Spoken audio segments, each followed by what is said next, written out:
This is the Limb Lengthening and Reconstruction Society podcast, Distractions, exploring the science, innovation, and people transforming limb deformity and reconstruction.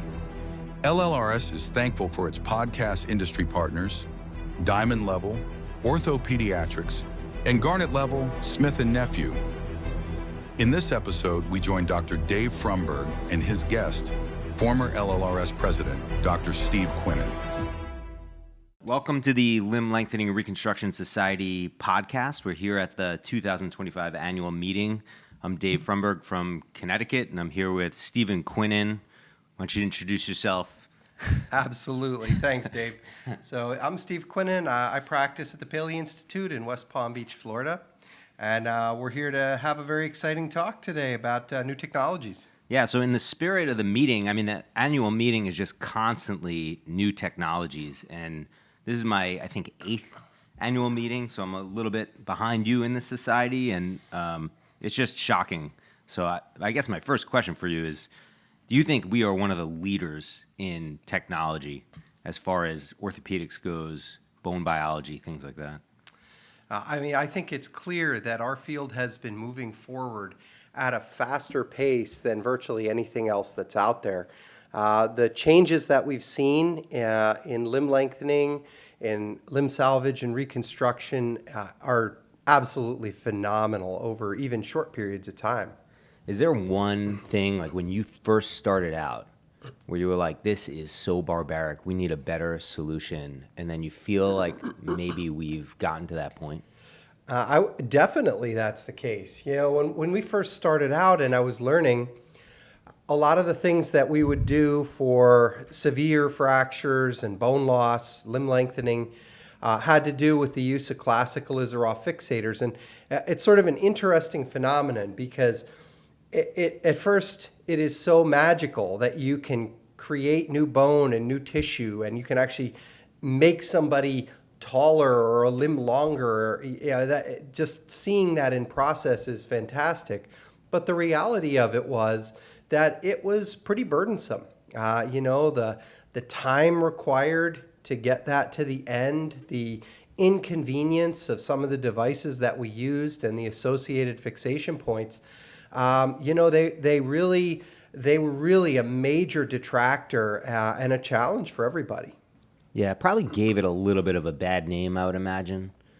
Yeah, I think in the early days that's very true, especially when you look in it, even a relatively modest bone transport, for instance. Let's say it was like 8 centimeter transport, patient would spend over a year in one of these devices. And I think that definitely, really provided a lot of ammunition for pushback that was the way to go. Yeah.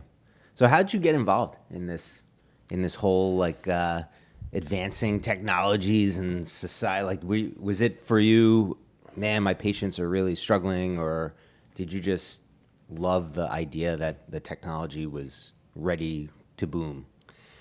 It's just sort of serendipity, I guess. Way back when I was a resident and I was, going to do a trauma fellowship at a well-known place and all that kind of thing, I really had an interest in learning about how to do distraction osteogenesis and using those techniques. So I had the good fortune to do a second fellowship in Brisbane, Australia with a great mentor named Kevin Tetzworth. And he was and is a fantastic innovator in our field. And so I think it was a combination of that seminal experience that gave me the opportunity to see what innovation really looked like in this field. And then actually when going into practice, seeing how many deficits there were, how much room there was for improvement. That's the thing. When we look now at like a total hip, like, can you make it better? Maybe. Is it pretty good? Yeah, it's pretty good, right? But where we were at with a lot of this stuff back in 2008, we had so far to go, and there was just room to do better and better and better. And that came together in a nexus with the advent of a lot of very cool technologies. And those things really went hand in hand to drive the innovations that you're referring to, that we're literally seeing every year to 2 years just new iterative improvements on a significant level in many of the aspects of what we're doing. Yeah, and it's so cool because it really just does not seem to be slowing down. No, not at all. So let's get into it. Where do you want to start? Let's talk about one of these technologies. You want to talk about like transport? I mean, that's sure. Yeah, I mean that's certainly right in my your wheelhouse. You Yeah, know, man, no for doubt sure. about that. For sure. So obviously, bone transport is meant to address bone defects, and we essentially make an osteotomy and slowly distract the bone to create a new column of the patient's own bone. Everybody in the LLRS knows that, but a lot of people out there probably don't know that basic. The thing is that we've really moved the needle on many fronts here. One of the big things in the first place was just freeing up from having pins and wires, quote unquote, drag through the skin and, create these very unsightly and painful lines during the process. And that really worked by using internal cables. That in and of itself really kind of freed things up. And at the same time, there were some technical ways to engage those cables that gave us far better control. So, that certainly was a big step forward, and I think provided a foundation for many more additional things. So then the possibility of doing more than one bone cut, and each one of those starting to go in its own separate column to, really expedite multiples in terms of how quickly we could get the patient done. And that matters so much in and of itself. But the other aspect is we realized there were safe and effective ways to be able to get that fixator off early and make it heal quicker by using very familiar techniques with intramedullary fixation. Yeah, which in and of themselves have also just gotten so much better in the last 2 decades. No question. I mean, that just the usability of the nails, the facility of the options that we have to control the bone with locking screws, it's night and day. Yeah, for sure. So, those are some of the things that I think right off the bat really started to move the needle, where now, you used to have a patient that had this experience where those pins were painful. They created this very scarred environment. The patient now had to have this thing on their leg for a year or more. And that was very difficult. And now with those things in place, you get to a situation where, you can take that same 8 or let's say even a 12 centimeter defect and, suddenly they're in a fixator for 3 months. Yeah, it's so crazy. And that's manageable for a patient. And in addition, it's the kind of situation where when they finished the actual lengthening process before, they had to stay in for twice as long to make it heal. And that was psychologically very hard on patients. You're not doing anything. They're not doing anything. So they use terms, cage rage and things like that they would just be over it. Now, it's always a steady process, and then we're out. So I think those are a lot of big changes, but there's even further things, right? So there's automation for that. And then now we've also moved on to having all internal methods, which we'll also get to with pure leg lengthening. But having the ability to use internal devices that can push bone segments, whether that be with the help of a plate or whether that be with a device designed just to do bone transport as a bone transport nail.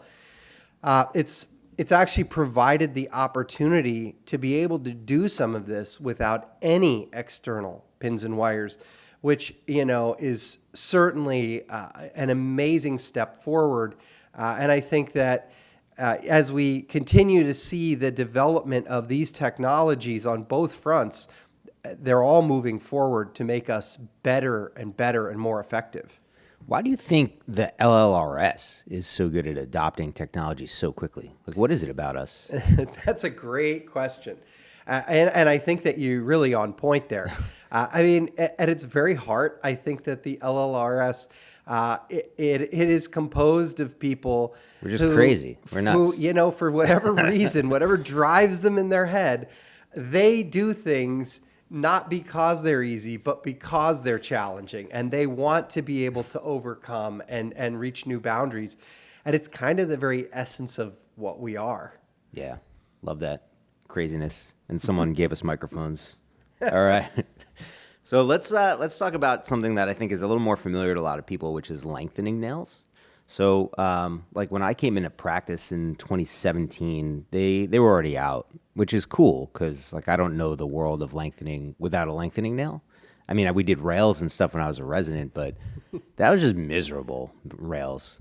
So I don't know. You've been at this longer than me. What do you remember of that progression? And the adoption, I would imagine, was like instant, but I don't know. What do you remember? I mean, the adoption really was tremendous. The earliest nails that we had widely available did have some mechanical weaknesses and flaws. So in the first few years that they were out, there were enough potential challenges with them that it did make you not that you wouldn't do it, but that it was, you were accepting some compromises.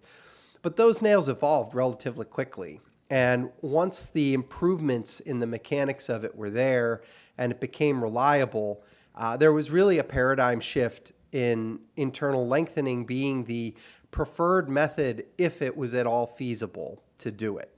And I would say that transition, the thing that held it back for a little bit longer than otherwise would have was really more of an administrative financial hurdle getting the hospitals on board for that change, because the nails were more expensive when you looked at it in isolation than the X-Fix that we had been using.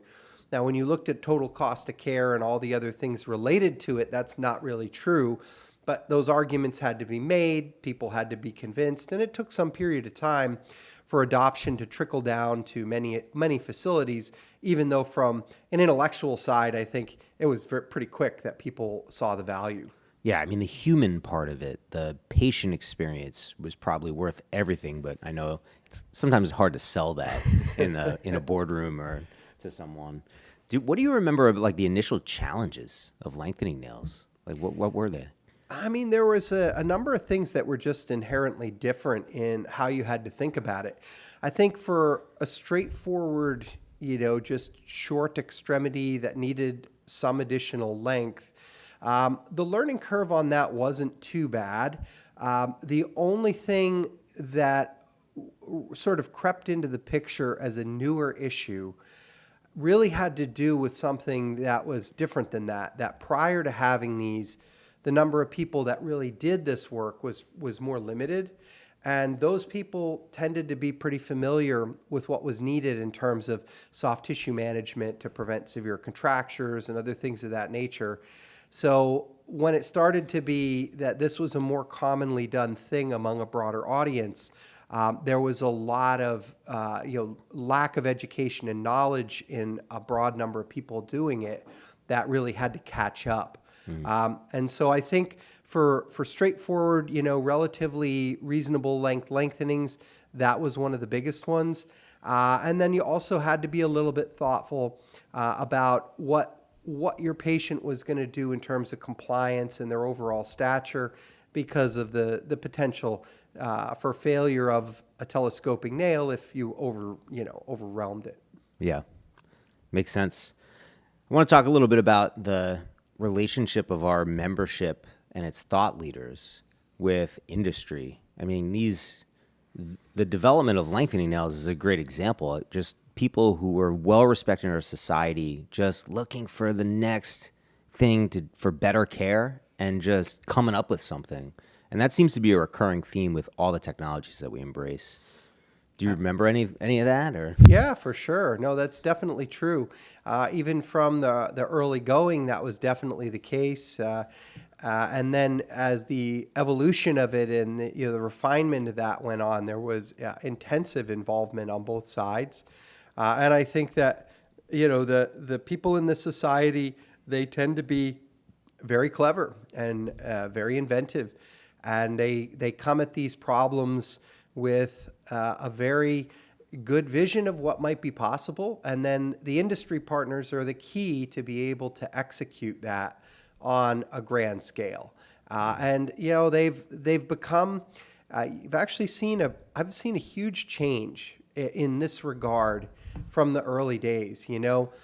if you looked back 15, 20 years ago, the number of companies that were deeply engaged with our society and working for solutions with us was pretty limited, right? It was only really a couple. Yeah.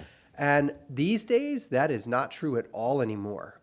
We have a huge amount of interest and even more than interest in understanding of how this has a role for a broader audience than it's even been envisioned in the past, especially as the tools have gotten better. Yeah. Yeah, you certainly see a lot more booths at the meeting, but they're not just peddling products that maybe we would use once or twice. It's really everyone is contributing, which is nice, which means also that these techniques can reach many more people, which I think is like kind of the secondary goal there. All right, we're going to move on to something that you are a little bit of an expert in, which is 3D planning. So patient-specific instrumentation, custom implants, just all this insane three-dimensional exact technology. It's like something that obviously is newer, and you have seen it develop from an idea to where we are now and where it's going in the future. So I'm just going to let you talk about it. I mean, there's no question. We have so many exciting things to talk about, but this one, in and of itself, is one of the most liberating things that we could have. I'd mentioned Dr. Tetzworth that, I spent time with way back then, and he was one of the earliest adopters of setting up a 3D printing lab for medical applications. So my engagement with this really started very early. That was really the beginning of my introduction to these kinds of technologies. And now there are just so many levels on which we can use this. Being able to print models for education's been out for a long time, but we're at the point now where we can design things that are specific for problems that don't even have a solution. And that these things go down a very long list. And so, for instance, ankle replacements have been around for a while, and they've been kind of getting better and better, little by little, a standard replacement. Well, there's a problem if you lose your whole talus, right? Well, the evolution of this has allowed for replacement of the whole talus. And then it's allowed for replacement of the talus with an ankle replacement. And now you can even potentially replace whole segments of the bone in combination with that joint. You can print a specified titanium mesh that the bone can grow into for patients who it really doesn't make sense to do a biological reconstruction. Somebody who's 75 years old and they have cancer may be well better served by something that's a one-and-done operation instead of the 20-year-old trauma patient who really should have their own leg the rest of their life, Those things now are very accessible. There are companies out there that can collaborate with you in real time to make devices that solve otherwise unsolvable problems. And that's happening all the time now in many different anatomical zones and areas. So another aspect of that, even apart from replacements or spacers in an area, when we talk about lengthening, you can even make components that can couple with the lengthening nail devices that we have that can, for instance, allow you to distract a hip and lengthen it down for somebody who's had a dislocated hip that's 10 centimeters high and has been out their entire life. They've never had a hip in the normal place, to bring it down to where it's supposed to be so that you can get a normal replacement in the proper location. And in the past, that has always been a tremendous, tremendous challenge that really required kind of stripping all the muscles off the pelvis and a very significant loss of function. So that is facilitated again by the ability for us to take our visions, that creative mindset that just we get have after it, yeah. and just figure out how to actualize that thing that you have in your mind. And that used to be hard, but these days it's getting more and more doable. I think osteotomy is like the place for sure. I mean, pediatrics, they talk a lot about physeal bar location, how that used to be a massive operation. Now 3D has allowed it to be a very precise operation. I think osteotomy, especially like the intra-articular osteotomy or even like the upper limb osteotomy where it's just not much room for error, I think that is just still the best night and day for this. So what's been your experience with 3D guides for osteotomy? Do you feel like you're more accurate? Do you think that I certainly think that they can provide a very helpful role, and I do think you're pointing out the intra-articular osteotomy is a great example, and not only it's not only the guide per se, but it's also the ability to pair it with a plate that's designed to help facilitate achieving and holding that reduction that you had by its own design.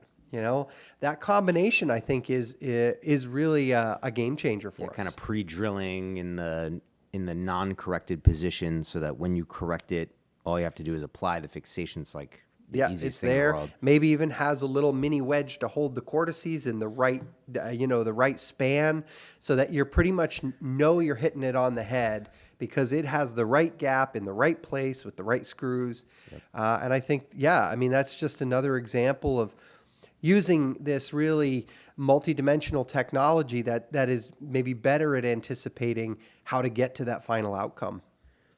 Yeah, I think every year at the meeting we see more and more cool three-dimensional technology, and now I have a feeling in the next 2 years we're gonna start seeing some AR and VR, so augmented reality, virtual reality stuff, because I think that's probably one of the areas where we could benefit. Do you have any experience with that? Yeah, that is another one. I agree. I think we're going to come a lot further in that regard, but we have had circumstances where we've done collaborative surgeries with surgeons in although as far away as Australia, real time, live, back and forth. My gosh. Getting it going, and that has been very successful. And to the same degree, being able to put an image up, being able to put up other aspects of what you want to display and what you want to show remotely is fantastic.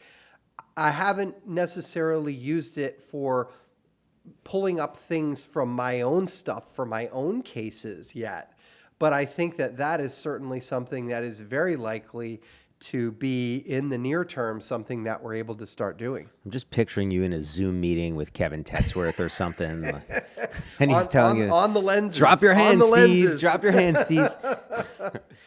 Well, I mean, the thing that has been very cool for me to see come from an idea to a reality that I think is still in its very early stages is osseointegration, and that's a technology that is changing people's lives, and it is just so cool every year, and our society really has grasped this and become its home, I think. I would like to believe that we are the osseointegration experts, and you are certainly one of them.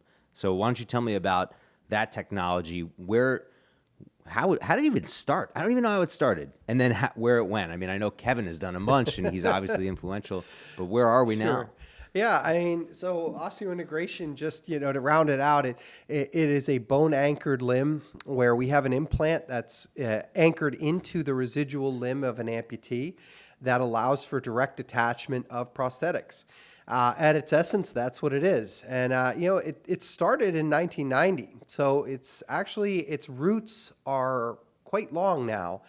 But those early years were slow in progression. And the early attempts had some challenges, much like we talked about the Elizarov fixator that had some great successes, but it sure had some drawbacks to it. The early versions of the implants that were designed, they could succeed in helping the patient in a way that they couldn't, but they had some challenges. And then over time, there were a number of different physicians and surgeons who really worked on developing better techniques, not just for the implant, but importantly for how to manage the soft tissues around the implant, which at first doesn't seem to be the most important part, but actually turns out to be a very important part. And, I think that the evolution of going from original screw designs, which are still viable, but also having press-fit alternatives for some, especially of the more challenging anatomies, From an implant side, we've evolved to a point where we can really get excellent bony ingrowth. We can facilitate function well. To some degree, though, I still feel like in this area, we're kind of like the AO was in the 60s, or maybe we're getting into the 70s now. But the point being, we're still early on. Like, we're able to do stuff. Like, we can do it. Like, they could plate things for the first time. But there's a lot of refinements to come. And I think that the very nature of the LLRS, the nature of things we take care of, the nature of the intellectual curiosity and innovativeness is perfectly suited to bring this technology to the place where it ultimately needs to be one day, which it's already off on a great start, and we're going to keep making it better. Yeah, I think it's awesome. It's really fun to watch this ride. And I think, if you look at all the different technological advances that we've been talking about, I mean, a lot of the effects on the patients are just that there's more convenience, it's better, and actually improving quality of lives. And it seems to me that, I mean, this is me being like in, 2025, but back then it was all about what did the x-ray look like and did the guy get to stand afterward or walk a little bit. We're trying to get perfect solutions and not take people out of work while they're being treated. I mean, it's just like an amazing time to be in practice.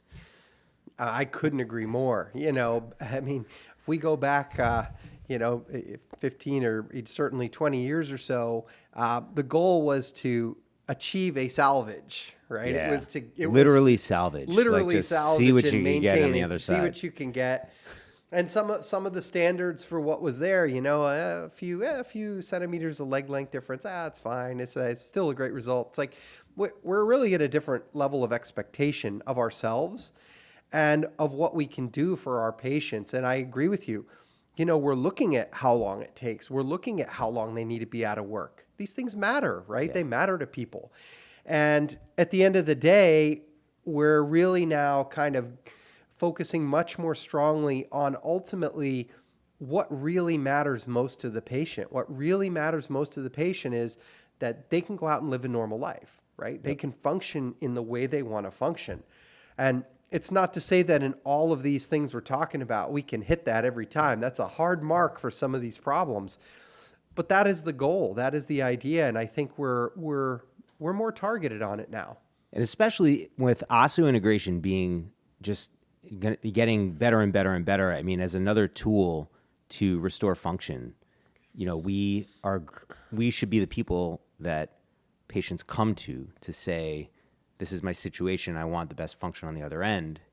And osseointegration can certainly be a tool that we use for that. So I think it's very appropriate here. I agree. It's a critical link to be able to do some amazing stuff, and honestly, it's kind of just a cool thing in the sense you think about it, and you look at Darth Vader and that whole situation, and with the power of the prosthetics that are being developed, with all of the computer algorithms that can drive mobility at different levels, this is the key missing part, that those technologies without this junction will never reach fruition.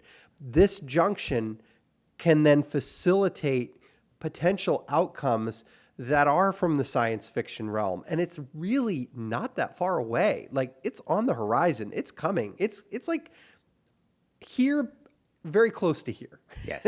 Yeah, well, I've certainly seen the integrated upper limb prosthetics where you can literally function with your brain. You can do things. So, but without a bony connection, it's not part of you. It's not part it's too heavy. The components are too heavy to be held. So even though that actual prosthesis can do things, the patient can't wear it and control it properly, no matter how good it is. They have to have a bony interface in order to be able to use it in the right way. And that it's the key link. You put together the computer technologies with the direct bony attachment, and the crazy guy who's willing to implant it onto somebody. Willing to drive it. And it's so cool. Well, what do you think is next? Like, what do you think is the big next thing that we're all going to be hearing about? Let's say 10 years from now, LLRS meeting. What are you going to be talking about? Well, I certainly think that the The customized 3D solutions are already very exciting, but we're going to see further refinements and even more flexibility in terms of that. There's little doubt. On the osseointegration front, I think we're going to see multiple improvements. And a lot of that is going to be aimed at how to really optimize the aperture of where the implant exits. But then there's going to be that other front of now making prosthetics that really optimize that interface, whereas the other ones have been made with the limitations before. So there's a couple things. There's no doubt in my mind that we're going to have stronger, better implants that patients can walk on right away. That is in the near future. We're going to see that even in the next year to two. We're going to have implants that far outdo what we've had in the past in terms of being able to let patients mobilize right off the bat. That's definitely a given. And in terms of some of these things, I also expect that we'll see them automated. That we will suddenly be able to program things, and really patient compliance won't really be required on it. Between having much stronger implants, automation that's under our control, I think you're going to see that there's a circumstance that makes all of this a lot more clean for us and for the patient to execute. Oh man, if a patient's walking on a lengthening nail and never has to interact with it, I just hope they come back. Touche. I think we're going to see some biological solutions too. Some new technology. I know you're very involved with some of the biological solutions. I think that's technology that is ready to go too. No, and I agree on that as well. There's definitely going to be continued movement there on multiple levels. And I think that one of those things is driving methods that would be equally or more effective than having to harvest autograft from a patient, which has significant morbidity. And it is a powerful technique. It's a great thing we've had available for a long period of time. But there's a bunch of stuff out there that is showing increasing promise in giving us those alternatives. And there's probably some things that we don't even know yet that may give us the opportunity in the near term to be able to do some of this stuff without having to necessarily use distraction, that we might be able to really address large bone gaps effectively with something more biologically based. And there's a lot of work being done in those areas. And really, I guess to that extent, it's a little bit of a different direction, but it is highly related that we finally have some resorbable bone-forming substances available to us that can provide high-level local antibiotic action in the zone of an infected bone, which is very related to what we treat with bone defects. That is a huge improvement and has been a powerful tool. And I think that realm of exploration is probably just getting started. And it will really facilitate our ability to even better and better treat bone infection, which historically has been a real challenge. Yeah, for sure. Well, if you are listening to this and you're a little bit crazy and a little bit inquisitive and you really want to do right by your patients, you should probably come join our society, hang out with us, and learn some of this crazy stuff we're doing. I want to thank Stephen Quinnan, former president of the LLRS, Paley Institute in Florida, just a mastermind of a lot of the technology and the advances that we have, and I can't wait to see what's next. Me too. Well, I appreciate it, Dave, and I couldn't agree more. If you like innovation and you like seeing the field change and really the camaraderie that exists in this society of like-minded individuals, it is second to none. We welcome you. We'd love to meet you, and it's been a pleasure. Thank you for listening to Distractions, the official podcast of the Limb Lengthening and Reconstruction Society. Visit LLRS.org to learn more about the Society and limb deformity and reconstruction.